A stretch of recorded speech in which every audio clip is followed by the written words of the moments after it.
जय जगन्नाथ सांग मैंने भिडियो को समस्त स्वागत। सकाळ पाइले निजर नित्यकर्म सार ठाकुर कम अच्छी पिला मैंने खाइबे कॉलेज जी स्कूल जी किए टिफिन नब एत सब धंदा सारा निज खाइबा कथा चिंता करा पड़े। आपर मो रोसे घर को फास्ट आसली मो पिठा कली आ चा करके थर्मोप्लास रखी कारण चा पीवा निश्चिंत तापर से मुझे खाइबा बाढ़ला बेलू ठीक खुशी पलि आसो से आग खाइबा कर कौन टी बाढ़ी देले से चुप है खाई शांत होकर अधघंटा खंडे बस कि आज से शांत नाला स्कूल आसी कम्प्लेन बॉक्स धरिकी माने स्कूल रे पिकनिक जी आ 1000 टका नेबी एते छोट पिला को कौन कहूना पिकनिक छाड़ी तो मत रिक्स लगे से मुझे छाड़ेनी आसे जहाँ जमी बुझे सुझे खुआई देली आ मु खाई बाहर को आसली पुओ देखिली बाहर पुओ तार छिड़ा है कि बाबा देथिबा काम तक करूला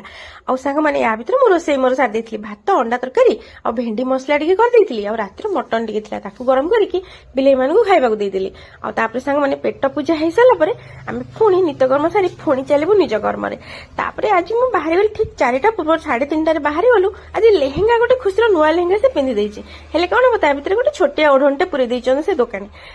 ताकू देखि से भारी असुविधा रे माने कि चिड़चिड़ होतला ताकू जा जमती बुझे कि तार वीडियो शूटिंग सल्ला परे आ संग माने आमे कंपनी रोड को पळे आस्तिलो आ एठी देखु नांती आपण मानकु देखौची ए सूर्यास्त तो नुहे 4टार दृश्य एते सुंदर लागुतला भाबिले आपण मन सहित शेयर कर देबी आ हां आम घर चारिपटे कंपनी गुडी को कंप्लीट होको बसिलानी ताकू देखि मन रे टिके आश्वस्ति आसिला आ संग माने वीडियो भल लागले मोर लाइक शेयर करबे कमेंट लिखिबे।